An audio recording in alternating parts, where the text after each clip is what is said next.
어제 경제 분야 TV 토론에 대해서 아주 간단하게 말씀드리겠습니다. 이재명 후보에 대한 국민의 불안 지수, 걱정 지수, 공포 지수만 더 높여줬다. 저는 이렇게 봤습니다. 경제 전반이 위기다. 서민 경제가 어렵다. 이재명 후보도 이렇게 올바른 진단을 했음에도 불구하고 처방은 그릇된 처방이었습니다. 올바른 진단에 그릇된 처방들이 나왔습니다. 반기업, 반성장 철학과 인식이 문재인 정권 때나 3년 전에 대선 낙선할 때나 지금이나 하나도 변하지 않았다라고 하는 것을 확인시켜줬습니다. 여전히 인기영합, 정부 주도, 국가 빚으로, 국가 부채로 경제 난국을 해결했던 과거 실패 정책 재포장이었다. 저는 이렇게 봤습니다. 이제 대한민국은 4만 불, 또 세계 수출 7위, 10위 경제 대국의 규모의 경제를 이끌어갈 지도자의 면모는 도저히 어제 이재명 후보에게서 찾아볼 수가 없었습니다. 역시 자유민주주의 그리고 시장경제 철학이 굳건한 김문수 후보가 국민들에게 신뢰를 주었기 때문에 어제 TV 토론은 양자 대결 구도에서 김문수의 완승이었다. 저는 이렇게 봅니다. 개헌에 대해서 좀 말씀을 드려보겠습니다. 이재명 후보가 개헌 입장을 밝혀서 아주 다행입니다. 사실 정치적인 의도로는 앞으로 이제 TV 토론이 계속되고 선거가 중반과 종반으로 접어들면서 어쨌든 본인에게 쏟아지게 될 그 사법 리스크, 이 국면 전환용 이슈 제기로 저는 그렇게 봤습니다. 내용면에서 보면 시기적으로 언제 어떻게 추진하겠다 이런 구체성이 없었습니다. 노태우의 중간평가나 YSDJ 때 내각제 개헌이나 문재인의 광화문 대통령 같은 그런 약속처럼 마음에 없는 선거용 장식품으로 저는 그렇게 봤습니다. 사실 이재명 후보가 개헌에 대해서 말하려고 한다면 그 개헌에 말하기 전에 먼저 당을 사당화시킨 책임, 민주당 내 민주주의를 훼손시킨 책임, 검찰과의 전쟁 명분으로 정치를 마비시킨 데 대한 사과부터 했어야 개헌을 말할 자격이 생기는 겁니다. 자기 당도 개혁하지 못하는 사람이 국가 개헌을 말할 수 있겠는가라고 하는 생각이 듭니다. 그럼에도 불구하고 어제 개헌을 얘기해 줌으로 인해 가지고 그동안에 준비하고 있던 김문수 후보가 기다렸다는 듯이 이제 개헌을 본격적인 선거 중반의 아젠다로 제대로 이제 내세울 겁니다. 지금까지는 우리 정치권이 주로 과거에 대한 사건에 대한 얘기였다고 한다면 이제 대한민국의 미래에 대한 얘기를 개헌을 통해서 할 거로 이렇게 보여집니다. 어저께 그 임기 단축 대통령제 4년 중임 안을 발표를 함으로 인해 가지고 한덕수 전 총리나 정대철 헌정회장을 포함한 헌정회원들, 이낙연, 손학규 이런 전 대표님들을 포함한 개헌 찬성 이 국민들이 상당히 성원과 지지가 기대되므로 이래 가지고 자연스럽게 개헌 연대의 빅텐트가 쳐질 것으로 예상을 합니다. 요즘에 민주당에 한 명씩 들어가는 그런 식의 어떤 말하자면 뭐라고 하죠?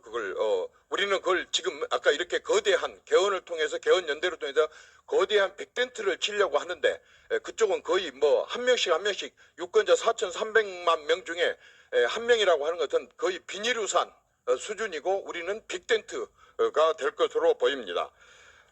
임기 단축 개헌 협약을 거절하는 후보는 60 헌법 수호 세력으로 간주할 수밖에 없습니다. 지금 이제 우리가 하나로 뭉쳐서 거의 나라 국자, 악할 악자, 국악 후보를 꼭 이겨야 되겠습니다.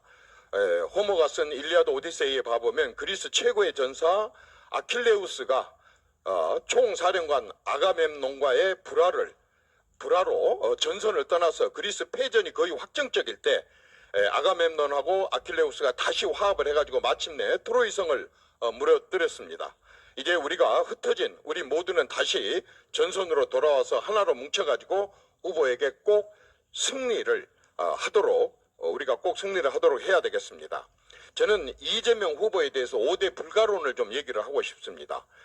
하나는 법 위에 서는 사람, 두 번째는 도덕성이 일반 국민보다 아래인 사람, 세 번째는 어디가 진실인지 구분이 안 되는 사람, 네 번째는 혈세, 즉 돈으로 국민을 속이는 사람, 다섯 번째 민주를 말하면서 반민주적인 사람, 서민을 위한다면서 서민의 삶을 가장 힘들게 하는 세력, 경제를 살린다면서 기업인들이 기업하기 싫은 나라를 만드는 그러한 정당이 대통령이 되거나 대통령을 배출해서는 안 되기 때문에 저는 5대 불가론을 얘기를 하고 싶고, 그래서 우리는 이번 대선에서 바로 이렇게 위험한 세력들에게 파멸적인 패배를 안겨주어야 된다고 생각합니다.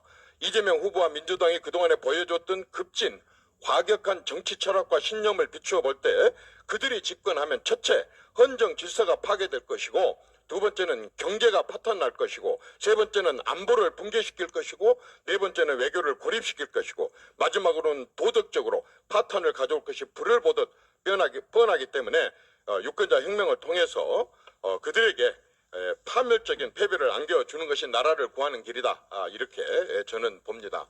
말씀이 길었는데 한 가지만 좀 더 말씀 올리겠습니다. 사실 2017년부터 지금까지 8년 동안 대선 주자, 사실상의 말하자면 대권 주자로서 주목을 받아왔었던 후보와 지난 12일 후보가 확정돼 갖고 오늘로서 이제 8일 된 이 후보와의 지지율 격차는 저는 아주 자연스러운 것다고 봅니다.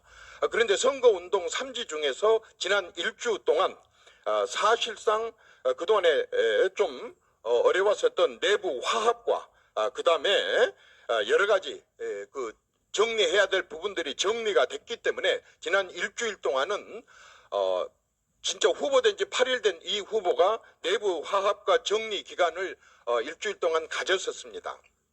그렇기 때문에 우리 후보 주도나 후보 위주의 그런 선거 구도가 형성될 수 없었습니다만은 이제 이런 부분들이 정리가 되었기 때문에 이번 주 중반 그리고 다음 주 종반, 이번 주 중반에 이제 어저께 TV 토론을 기점으로 해 가지고 그렇게 해서 이제 완전히 양자 대결 구도가 되고, 양자 구도가 되면 지금까지 모든 선거가 그랬듯이 보수와 진보, 진보와 보수의 진영 대결로 간다면은 이번 주 중으로 40%대에 안정적으로 김문수 후보가 진출을 할 것이고, 주말에나 다음 주 초에 가면은 이제 늘 그래 왔듯이 45대 45 구도로 형성이 되고, 그리고 이제 그 마지막 주 중반에 정도 가면 49대 49 나머지 2%를 놓고 경쟁하는 그런 말하자면 자연스럽고 당연한 양자 대결 구도로 형성되는 이런 구도가 형성될 것으로 저는 봅니다.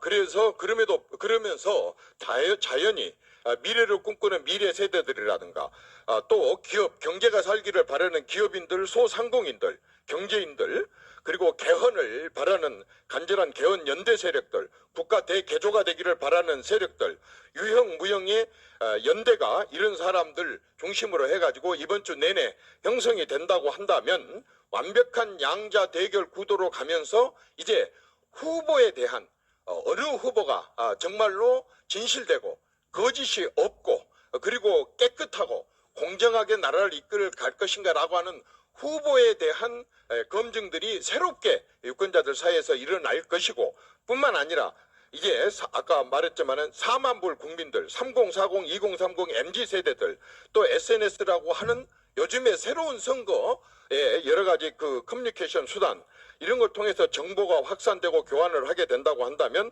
우리 후보의 우위가 제대로 드러나기 시작하면서 결국에 가서는 벼랑 끝에 있는 나라를 다시 구하게 되는 그런 선거 결과가 나올 것으로 보여집니다.